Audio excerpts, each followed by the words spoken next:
don't want to be there. Hi, Professor Dunlap. This is Maggie Cristoforo with an informative speech on sleep.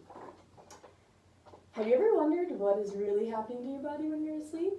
We spend almost 1/3 of our life asleep, yet many of us don't really know what's going on. I've taken 3 psychology courses, both at the high school and college level, and I have learned about sleep in each. The idea of sleep has always interested me, so I decided to go even deeper into the subject and attempt to research much of what there is to know about this that occurs every night within our bedrooms. After all is said and done, sleep is what led me here today, standing in front of you. Sleep is something that we think so simply of and do so naturally and without thinking, but if we analyze it and see what is actually going on, we can see how complex it really is. Today I will tell you a little bit about the first stages of sleep and the REM cycle and insomnia, which is a very common sleep disorder. First, let's look into what happens when you're first drifting off at night. The first 3 stages of sleep all work together in the sleep cycle, however they are very distinct and different in their own ways. Stage 1 occurs when you first get into bed and when your body begins to relax. The shortest period of time is spent in this level as you fall into a drowsy state. June J. Pilcher reports in her article, Sleep, the Pattern of Life, that in this stage, brainwaves are relatively fast but still have a really low amplitude. She also finds that the waves are accompanied by slow, whirling eye movements and a very noticeable decrease in muscle tone as you fall deeper and deeper into sleep. Have you ever drifted off and suddenly felt like you were falling? Well, this crazy vision happens in stage 1. The brain is capable of many things while you are in this vulnerable state. Stage 2 occurs immediately after stage 1 and is usually the longest stage of the sleep cycle.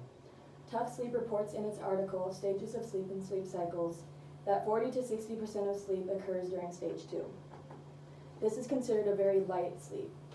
Stage 2 is also defined by the presence of sleep spindles, which are very fast frequency and high amplitude brainwaves that show up in sudden bursts. As you rotate through the sleep cycle, stage 2 gradually becomes longer as REM sleep, which we will talk about later, gets longer. Next up comes stage 3 sleep. This stage does not last nearly as long as stage 2. Tuck Sleep reports again that stage 3 only consists of about 5 to 15% of total sleep in adults.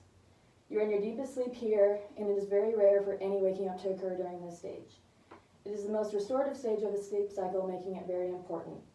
Brainwaves in this stage are very, very slow, and this is a stage that sleepwalking and night terrors often occur at. All 3 of these stages fall under the category of non-REM sleep, so now let's take a closer look at what REM sleep is. During REM, your body and mind do amazing things, making it one of the most fascinating parts of the sleep cycle.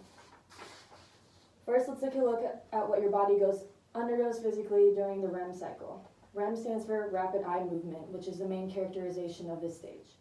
Eyes move quickly from side to side, and your heart rate and breathing begins to quicken.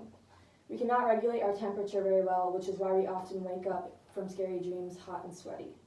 Perhaps one of the most jarring features of this sleep stage is the fact that your body undergoes complete paralysis with the exception of the heart, lungs, and eyes. Journalist Lee Ann Obringer, author of How Dreams Work, reports in an article that paralysis is brought on by the brainstem's release of the amino acid glycine, which inhibits the brain's motor neurons. These neurons' job is to release impulses outward to the rest of your body from the brain and the spinal cord.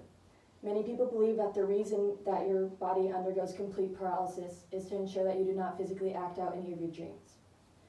Now that we have covered how your body physically performs during REM, it's time to take a closer look at what is going on in the brain. Brainwaves transition from the very slow waves seen in stage 4 sleep to extremely fast waves. These waves are visually very similar to those seen while you're awake, which suggests that the brain is practically awake while you're asleep. By being conscious of your timing in your sleep cycle and also knowing when your mind enters REM, you can actually set your alarm to wake up in REM. Many people believe that by doing this, they wake up more alert and energized. Technically, their mind is almost fully awake, which causes these effects. So far, we have went over what normal sleep looks like.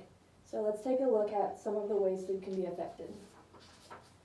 There are a variety of disorders that affect many people's ability to get a good night's rest, with insomnia being a common culprit. Insomnia symptoms are pretty simple but frustrating. This disease is characterized by not only being able to fall asleep and by not being able to stay asleep. It can be caused by depression, anxiety, or pain. It also can be caused by your sleep cycle being out of sync due to traveling, hormonal changes, or working at night. According to Good Housekeeping's article, The Science of Sleep, insomnia can also be caused by your own mind. Many people have a few rough nights of sleep back to back, and then suddenly they think that they're developing insomnia. By doing this, they put it in their minds that they cannot go to sleep, so they don't go to sleep. When in reality, they just had a couple of rough nights and they are completely fine. This is known as a self-fulfilling prophecy because they themselves are fulfilling their own ideas that they have some insomnia. There are many different methods used to treat insomnia. A bathroom or hallway light can cause your brain to feel more awake. Try getting ready for bed in dim, low light to prepare your mind for sleep. If you have to get up to go to bed at night, try not to turn the bathroom light on and go in the dark. It keeps your mind relaxed. Alcohol and nicotine also play a major role in affecting your sleep cycle. Alcohol may act as a sedative at first, but as soon as its effects wear off, you wake up.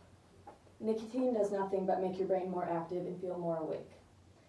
Too much television can keep you awake for longer than you'd like as well. Watching more than a few hours of television affects the brain, making it hard for it to slow down. Also, watching the news at night or seeing something bad on the TV or upsetting can cause unwanted anxiety and can also contribute to keeping you up at night. All in all, insomnia is common, but it can be treated with a variety of methods that get you back on track to a healthy sleep cycle. In this speech, I talked to you about sleep and what it actually entails. Levels 1 through 3 are very different, but they all work together in the non-REM cycle. REM sleep is very important and one of the most fascinating stages of the sleep cycle, and it shows just how amazing our bodies really are.